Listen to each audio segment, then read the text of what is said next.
16절부터 30장 16절부터입니다. 자, 16절 예레미야가 뚜껑 씌운 웅덩이에 들어간 지 여러 날 만에 시드기야 왕이 사람을 보내어 그를 이끌어내고 왕궁에서 그에게 비밀이 물어 이르되 여호와께로부터 받은 말씀이 있느냐?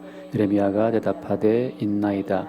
또 이르되 왕이 바벨론의 왕의 손에 넘겨지리이다. 예레미야가 다시 시드기야 왕에게 이르되 내가 왕에게나 왕의 신하에게나 이 백성에게 무슨 죄를 범하였기에 나를 옥에 가두었나이까? 바벨론의 왕이 와서 왕과 이 땅을 치지 아니하리라고 예언한 왕의 선지자들이 이제 어디 있나이까? 내 주 왕이여 이제 청하건대 내게 들으시며 나의 탄원을 받으사 나를 서기관 요나단의 집으로 돌려보내지 마옵소서. 내가 거기에서 죽을까 두려워하나이다. 이에 시드기야 왕이 명령하여 예레미야를 감옥들에 두고 떡 만드는 자의 거리에서 매일 떡 한 개씩 그에게 주게 하며 성중에 떡이 떨어질 때까지 이르니라. 예레미야가 감옥들에 머무니라. 아멘. 나 지금 찬바람 부니까 또 약간 목에 또 기침이 좀 나기 시작해서 잠깐 들으실 때 오해하지 마시기 바랍니다. 저 무슨 또 코로나 아닌가? 코로나 지난 목요일에 검사했는데 또 아니었어요. 지금 최근에 지금 2번 다 연속해서 다 음성 나왔습니다. 오늘 말씀 보면 예레미야가 옥에 갇혀 있는 상황이에요.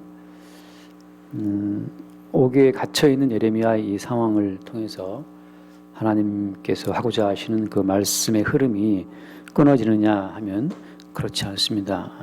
선지자를 옥에 가두어도 하나님 말씀은 살아서 계속 역사를 하고 또 말씀을 기록한 그 책을 칼로 잘라서 불태워도 하나님 말씀은 계속 살아서 역사한다는 것을 우리가 이미 앞에서 봤죠. 그래서 하나님 말씀이 살아있고 사실 우리는 하나님 말씀의 어떤 통로와 도구로 사용되는 것뿐입니다. 예레미야를 가두면 하나님 말씀도 끝나겠지. 그렇지가 않다는 거죠. 그래서 예레미야를 가두었지만 오늘 그 하나님 말씀은 다시 또 예레미야를 통해서 나타나고 증거되는 것을 볼 수 있습니다. 자, 우리가 이제 성경을 볼 때마다 오늘 여기 말씀 16절 말씀 보면 16절에 예레미야가 거기 17절 말씀이죠. 17절 말씀 보면 감옥에 갇혀 있는 이 예레미야를 시드기야 왕이 사람을 보내서 비밀이 불러내서 아주 은밀하게 물어보죠. 시드기야 왕이 예레미야를 옥에서 끌어내서 아주 은밀하게 물어봅니다. 물어본 내용이 뭡니까? 여호와께로부터 받은 말씀이 있느냐. 그러니까 굉장히 시드기야 왕도 하나님 말씀이 궁금한 거예요. 근데 여러분 이걸 착각하시면 안 됩니다. 왜 사람들이 하나님 말씀을 궁금해할까요? 사람들이 뭐 예언하는 사람 가서 머리를 디밀고 예언 받기를 막 애쓰고 또 뭐 좀 뭐 본다는 사람 가서 갖고 이게 뭐 뭘 봤느냐, 무슨 꿈을 꾸었느냐, 뭐 환상을 봤느냐 물어보잖아요. 하나님의 뜻을 왜 궁금하게 생각하죠 우리가? 하나님의 뜻을 궁금하게 여기는 사람의 특징이 있다면 그 사람에게 주님이 함께하지 않기 때문인데, 다시 말해서 함께하시는 주님이 없기 때문에 굉장히 미래가 불안한 겁니다. 존재의 불안이에요. 나라고 하는 존재가 계속해서 앞으로도 이렇게 존재할 것인지, 나의 미래에 어떤 심각한 어려움은 없을지. 다시 말해서 모든 인간은 평안한 미래를 꿈꾸잖아요. 그죠? 지금보다는 좀 더 미래가 좋아지길 바라잖아요. 그게 모든 사람들의 꿈이란 말이죠. 앞으로 더욱더 내 인생이 나빠질 거라고 그걸 기대하고 싶지는 우리가 않잖아요. 항상 우리는 좀 오늘보다 내일이 좋기를 바라고 인생을 살아간단 말이죠. 근데 오늘보다 좋기를 바라는 그것이 우리 인간의 욕망이에요. 사실은 욕망. 어디에 무엇을 비춰봐서 오늘보다 내일이 좋을 거라는 근거가 어디에 나와 있습니까? 오늘보다 내일이 좋을 거라는 그런 기대는, 그런 어떤 근거는 어디에도 없어요. 그냥 막연한 환상, 막연한 망상입니다. 그냥 내가 상상하는 거죠. 오늘보다 내일이 더 좋아지기를 우리가 기대하는 거지. 오늘보다 내일이 좋아질 거라는 그런 법은, 그런 근거는, 그런 확실한 어떤 그런 원칙이라든지 뭐 그런 장담할 수 있는 그런 근거는 어디에도 없어요. 다만 우리 인간의 욕심입니다. 그래서 우리가 꿈꾸는 그 오늘보다는 내일이 좋아질 거라고 하는 그 막연한 기대, 막연한 희망, 그 희망이 물거품처럼 사라질까 싶은 그 어떤 두려움을 우리가 안고 선지자에게, 목사님에게, 혹은 뭐 마찬가지죠. 무당한테 가서 물어본다든지, 오늘 이 시드기야 왕은 예레미야에게 아주 비밀하게 물어보는 거죠. 여호와께로부터 받은 말씀이 있느냐. 우리가 이런 말씀을 왜 봅니까? 말씀을 보고 말씀을 들을 때, 혹은 기도할 때 모든 사람들의 그 중심에 있는 그 어떤 생각이 있는 거예요. 여호와의 말씀이 있느냐라고 물어볼 때는 조금 더 내일에 내가 좋아질 거라는 그런 기대감, 아주 그냥 어떤 가늘하게나마 그런 희망을 품고 물어보는 겁니다. 왜 말씀을 읽는 거예요? 왜 말씀을 듣는 겁니까? 왜 말씀 묵상하는 거예요? 오늘보다 내일, 보다 나은 나를 위해서, 보다 나은 내일을 위해서, 보다 나은 장래를 기대하는 마음으로 우리가 말씀을 읽고 듣고 묵상한다는 것을 하나님 앞에 정직하게 우리가 볼 수 있어야 됩니다. 시드기야도 지금 그런 어떤 기대감을 품고, 예레미야야, 너 선지자니까 혹시 하나님께 받은 말씀이 있느냐? 다시 말하면 내게 있어서 나에게 좀 좋은 이야기가 있더냐, 혹은 내가 통치하는 이스라엘 나라에 좀 좋은 뭐 말씀이 있더냐라고 기대감을 갖고 물어본 겁니다. 물어본 결과 예레미야의 답은 뭡니까? 예레미야가 대답하되 있나이다. 그래? 뭐 무슨 말씀하시든 하나님이, 왕이 바벨론 왕의 손에 넘겨지리이다. 당신은 바벨론으로부터 독립할 것을, 바벨론으로부터 당당하게 서는 나라를 꿈꾸겠지만 당신은 바벨론 왕의 손에 넘겨지는 포로가 될 것이다. 시드기야 왕이 듣고 싶어 했던 답을 선지자가 주질 않아요. 우리가 성경을 펼치면 거기에 무슨 말씀이 있던가요? 성경은 계시인데 이 모든 계시의 말씀을 풀어내는 원칙이 딱 하나밖에 없어요. 모든 성경을 푸는 원칙은 하나밖에 없습니다. 이 성경은 우리의 어떤 행복이라든지 우리 미래의 어떤 잘되는 형통함을 약속하는 말씀이 아니라 모든 성경 말씀의 계시는 하나로 압축이 되는데, 그것은 십자가의 도예요. 십자가의 도. 십자가의 도는 한마디로 말하면 뭡니까? 이건 죽자는 거예요. 죽을 때 혼자 죽는 것이 아니고 육신을 입고 이 땅에 오신 하나님, 그분과 함께 죽자는 거죠. 너 혼자 죽으라면 외로운 죽음이지만 나와 함께 죽자라고 하는 거기 때문에 그 죽음이 복이 있는 거예요. 너 혼자 죽어라 그러면 얼마나 외롭고 쓸쓸한 죽음이에요. 저희 아버님 병원에 계시는데 지난 주일날 뭐 오후에 막 전화가 왔어요. 막 그 병원 그 카운터 그 간호사실 전화를 빌려갖고 전화를 하셨더라고. 그래서 저더러 왜 안 오냐. 토요일도 안 갔어요. 토요일도 바빠서 못 갔고, 주일날 또 그때 예배 막 끝나고 집에 들어갈 때였는데 못 갔죠. 아무도 오지 않고 그러니까, 불과 저는 거의 매일 갔는데, 매일 가다가 토요일 못 가고 주일 이틀 안 갔는데 벌써 그새 뭐 이게 사람이 혼자 있으니까 갑갑하고 답답하고 뭐 궁금하고 뭐 여러 가지 그렇다면서 안 오냐고 이제 물어보셨어요. 제가 오늘도 못 가고 내일 갔는데, 내일. 사람이 혼자 있다는 거 진짜 이게 어떻게 보면 외로운 건데, 그 병실에 혼자 떨려고 있으니까 뭐 외로울 수도 있죠. 제가 한번 드는 생각이, 아버님 연세 드셔갖고 뭐 이렇게 외로움 탓입니까 지금 그러는데, 또 한편 생각하면 이해도 돼요. 근데 사람이 누구와 함께 한다는 것은 덜 외롭고 덜 괴롭지만 혼자 죽어라 이건 괴로운 거거든요. 그래서 그 십자가의 강도가 무슨 고백을 합니까? 주님, 당신 나라에 임하실 때 나를 기억하소서. 그 주님과 함께 하고 싶은 거죠. 죽을 때 혼자 죽는 것이 아니고 십자가에 죽는 그 예수님의 죽음과 합류해 죽는, 예수와 같이 죽는 그 죽음을 택하는 것이 우리에겐 사실 행복이고, 성경의 모든 계시는 나와 함께 죽자라고 하는 주의 말씀으로 연결되어 있어요. 시드기야는 지금 살고 싶은 겁니까? 살고 싶은 거예요. 바벨론 왕의 손에서 벗어나서 독립적인 나라를 세우고 싶은 겁니다. 근데 예레미야는 그 시드기야의 그 은밀한 희망이죠. 희망사항을 아주 박살을 냅니다. 왕이 바벨론 왕의 손에 넘겨지리이다. 듣고 싶은 답을 말하지 않는 거예요.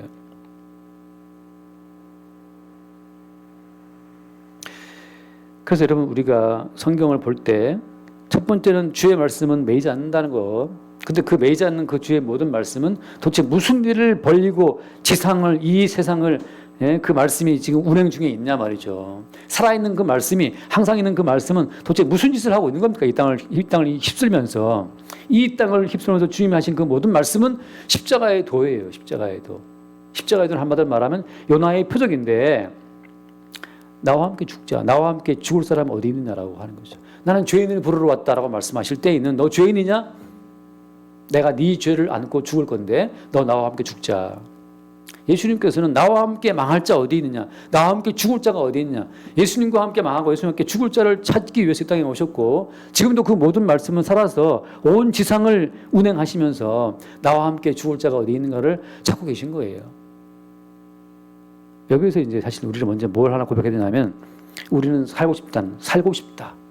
오늘보다 내일 좀 잘 되고 싶다. 오늘보다는 내일 좀 더 밝은 날이 되고 싶다라고 하는 그 희망을 다 품고 있다는 사실. 그 사실을 먼저 우리가 자백을 해야 됩니다. 주님, 저는 예수님처럼 비참하게 죽고 싶지 않아요. 비록 예수님은 이 땅에 오셔서 당신 백성들에게 배신을 당하고 십자가에 비참하게 죽었지만, 주님, 저는 그렇게 비참하게 살고 싶지는 않아요 라고 하는 것이 우리 모두의 정말 다 가슴에 담아두고 살아가는 하나의 소망이죠. 그런 그 소망에다가 대고 이 땅에 그 가짜 예언자들이 말을 하는 겁니다. 하나님은 당신을 버리지 않습니다라고. 그 버리지 않는다는 그 모든 말은 전부 십자가의 도를 거쳐서 나오는 말이어야 그 말이 진실이지, 십자가를 거치지 않고 하나님은 당신을 버리지 않는다 사랑하시다, 그 모든 말은 거짓말입니다. 그 뒤에 말씀 19절 말씀에 19절에 바벨론의 왕이 와서 왕과 이 땅을 치지 아니하리라고 예언한 왕의 선지자들이 이제 어디 있나이까? 시드기야 왕 주변에 수없이 많은 예언자들이 선지자들이 나타나가지고서, 왕이여, 절대 이 이스라엘은 약속의 나라고 예루살렘 성은 약속의 도성이고 성전은 주님이 친히 세운 성전이기 때문에 결코 우리는 망하지 않습니다라고 말했던 선지자들이 그렇게 많았어요. 우리가 봤지 않습니까? 앞에도 봤다시피. 뭐 뒤에 나옵니까? 그나 아나야달 시드기야도 말이죠. 미가 선지자를 때리면서 그게 예레미야였습니까? 약간 헷갈리네. 맞죠. 그것은 이제 미가 선지자인데, 그들이 모두 하는 말이 뭐냐? 왕의 주변에는 항상 왕에게 희망적인 미래를 약속했던 선지자들이 쫙 포진해 있었습니다. 그 누가 부정적인 말을 듣고 싶겠어요? 어떤 사람이 망한다는 미래를 듣고 싶겠습니까? 모두가 다 희망의 말을 듣고 싶고 하고 희망의 메시지를 전파하고 싶죠. 그래서 시드기야 왕 주변에도 바벨론이 와서 왕과 이 땅을 치지 아니하리라고 그렇게 예언했던 사람들이, 선지자들이 많았는데 지금도 어디 있냐고. 지금 다 도망가 버렸어요. 왜? 바벨론 왕이 와서 군대를 에워싸고 예루살렘 성을 포위하고 있으니까. 시시각각 우리 육신은 노쇠해지고 병들고 있고, 아무리 뭐 우리 몸이 좋다 하더라도 80, 90, 100 살아도 정말 삶의 질은 떨어지는, 병원에 가보면 다 그냥 어르신들, 아버님 계시는 병원에 위신인데 거기도 뭐 다 어르신들, 어떤 분들은 의식도 없어요. 추구하는 그 육신을 그저 의료보험 그 발달된 약으로 붙들어 매놓으니까 그 쇠약한 몸뚱이가 약의 힘을 빌려서 근근히 이어지고 있는 그런 모습을 보면 도대체 이게 사는 건지 뭔지 알 수가 없어요. 그런 어떤 인생의 희망을 걸고 사람들이 움직이고 있죠. 우리가 말씀이 이 땅을 운행하시면서 하는 그 예언의 그 내용은 어떤 내용이냐? 나와 함께 죽을 자가 어디 있는가? 우리는 생각하죠. 내가 왜 죽어야 됩니까? 그럼 우리가 하나님 거룩한 말씀 앞에 우리를 비춰봤을 때 자기가 죽어마땅한 죄인이라는 사실을 보지 못한다면 계속 자기의 인생에 가치를 두고 의미를 두고 권리를 두고 계속 뭐 살려달라고 살만한 가치가 있다고 주장하겠죠. 하나님의 거룩하신 앞에 자기의 모습을 본 자는, 자기 자신의 내막을 본 자들은 하나님 앞에 어떤 살 권리, 자격 주장할 수 없다는 사실을 우리가 볼 수 있습니다. 자, 말씀 하나 읽겠습니다. 뭐 피곤해 지친 사람이기 때문에 요한복음 12장 말씀 봅시다.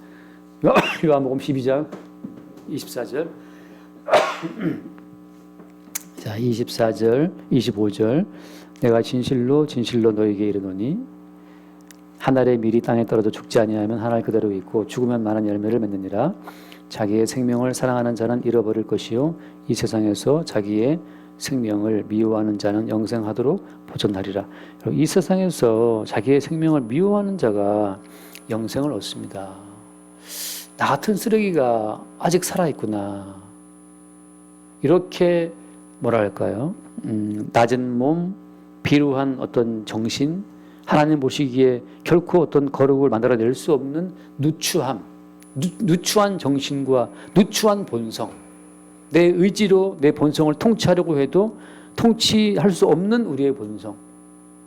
우리가 지난 주일 봤던 것처럼 우상 숭배하고 간음을 행하고 수시로 원망하고 하나님을 시험하고 2만 3천 명이 죽어버리고 하는 그 끔찍한 사건들을 늘 봤지만 그렇게 참 죽어마땅한 주의 본성에 들끓고 있는 것이 우리인데 이러한 쓰레기통이 아직도 존재하고 있는가. 그 자기의 생명을 미워하는 자가 비로소 자기의 죄를 대신하여 이 땅에 오신 십자가의 죽임을 당하신 예수님을 바라볼 수가 있죠. 그래서 우리 안에 선한 것은 조금도 없구나. 대신 죽으신 예수의 피가 우리 위에 덮임으로 말미암아 그 예수의 피로 우리가 하나님 앞에 설 수 있다는 사실을 새롭게 볼 때마다 우리의 이 누추한 목숨을 하나님 앞에 미워하게 된다는 거죠. 말씀을 보겠습니다. 디모데 후서를 보겠습니다. 디모데 후서 2장.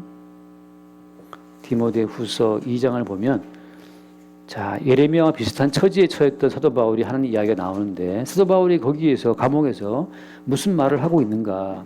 디모데 후서 2장 몇 절부터 볼까요? 8절 말씀부터 볼까요? 2장 8절. 내가 전한 복음대로 다윗의 씨로 죽은 자 가운데서 다시 살아나신 예수 그리스도를 기억하라. 복음으로 말미암아 내가 죄인과 같이 매이는 데까지 고난을 받았으나 하나님의 말씀은 매이지 아니하니라. 하나님의 말씀은 매이지 않았다. 하나님의 말씀은 매이지 않았는데 그 매이지 않는 그 하나님의 말씀이 증거했던 그 증거의 내용이 뭐냐? 8절 말씀. 내가 전한 복음대로 다윗의 씨로 죽은 자 가운데서 다시 살아나신 예수 그리스도를 기억하라.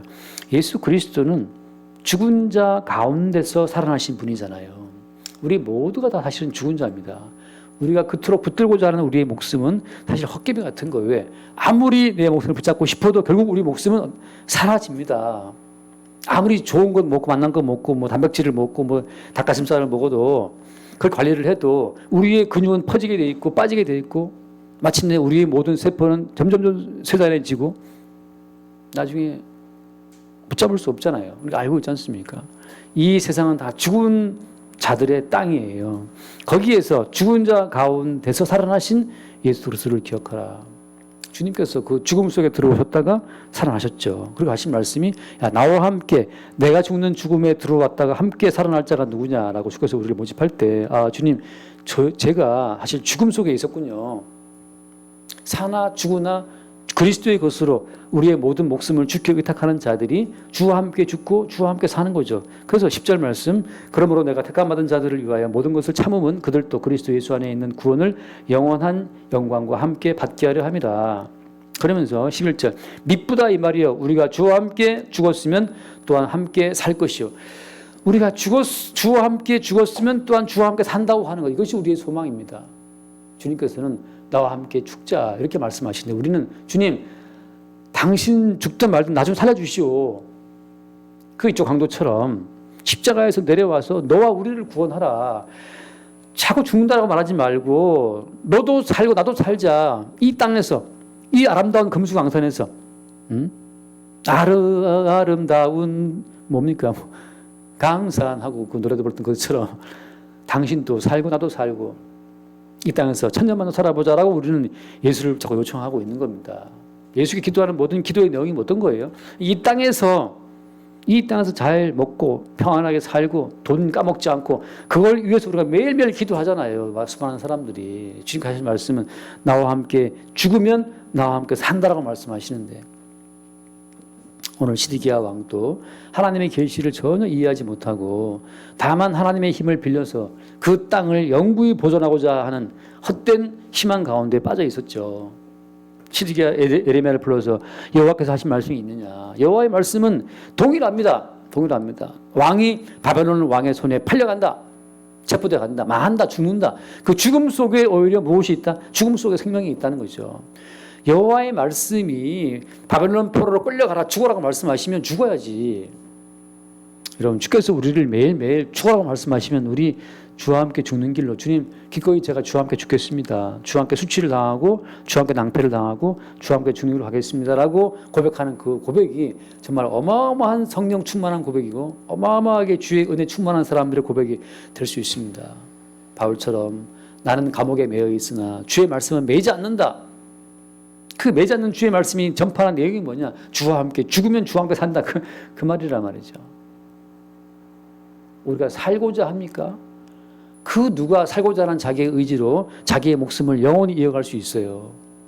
붙잡아도 빠져나가는 어떤 그 물처럼 말이죠. 우리의 목숨이 빠져나가는데 차라리 주와 함께 죽기를 주님 오늘 또 주와 함께 저를 죽이시고 망하게 하시고 낭패를 보게 하시고 그 마땅한 십자가의 길인데 오늘 주님이 이렇게 또 저를 주와 함께 죽고자 하는 자를 살려내시는 그 주의 손길을 볼 뿐입니다. 오늘 하루가 주와 함께 죽었던 자들에게 주님이 살려내신 새로운 목숨이라고 여러분 자신의 목숨을 볼 수 있다면 기꺼이 주와 함께 죽기를 기대했던 자들에게 주님이 주신 주와 함께 산 자의 목숨으로 주어진 목숨이라면 거기에 우리의 삶에 기쁨이 있고 오히려 평안이 있는 겁니다. 끝내 예레미야는 다시 또 옥에 갇혀서 매일 하루에 떡 한 개씩을 먹으면서 감옥들에 머무르게 되죠. 이렇게 말씀을 받고 계시를 꿰뚫었던 예레미야의 인생이 왜 이렇게 떡 한 개씩 하루에 먹으면서 감옥에 갇혀 있는 이런 비참한 삶을 살아야 되는 겁니까? 그러나 예레미야는 감옥에 있지만 무엇을 보는 거예요? 매이지 않는 주의 말씀에 살아있음을 증거하기 위해서 그의 몸은 지금 매여 있는 겁니다. 우리의 몸이 살아가는 모든 모양은 왜 가난한 것이냐? 왜 가난에 갇혀 있냐? 왜 감옥에 갇혀 있냐? 왜 질병에 갇혀 있느냐? 왜 이렇게 왕 따라 갇혀 있느냐? 우리가 갇혀 있는 모든 그 낭패스러운 상황 자체는 우리는 매여도 매이지 않는 주의 말씀을 증거하기 위한 수단으로 주께서 우리를 붙들어 매놓으신 거예요. 네가 나가서 막 설치고 활동하지 않아도 주의 말씀은 활동한다는 사실. 그러니까 어디 터키를 가고 어디 이슬람권을 가서 선교하고 그렇지 않아도 주의 말씀은 매이지 않습니다. 날마다 우리가 우리 삶의 자리가 참 어떤 예레미야가 갇힌 감옥들처럼 너무나 삶의 영역이 비좁아. 참 사는 곳이 넓지 않다 하더라도 주님이 나를 이렇게 비좁은 삶에 가두어 두셨다 할지라도 주의 말씀은 매이지 않고 온 천지를 울리면서 주의 십자가의 복음을 지금도 전파하고 있다는 그 사실을 우리가 오히려 바라보고 증거하는 그 증인 될 수 있기를 바랍니다. 기도하겠습니다. 주님 감사합니다. 주와 함께 죽으면 또한 주와 함께 살 줄을 믿습니다. 예레미야가 예언했던 그 모든 예언의 말, 제발 좀 바벨론의 포로로 끌려가 죽어라라고 말씀하는 그 모든 이야기에 끝없이 반항하고 자기의 의지로 덤비는 자들을 우리가 봅니다. 그러나 주님, 우리는 하나님 앞에 죽어 마땅한 자요, 마땅한 죽음을 대신 죽으러 오신 예수님의 길을 따라 주와 함께 죽고 또한 주와 함께 사는 그 길을 따를 수 있도록 주의 성령으로 우리를 이끌어 주옵소서. 우리 주 예수 이름으로 기도드립니다. 아멘.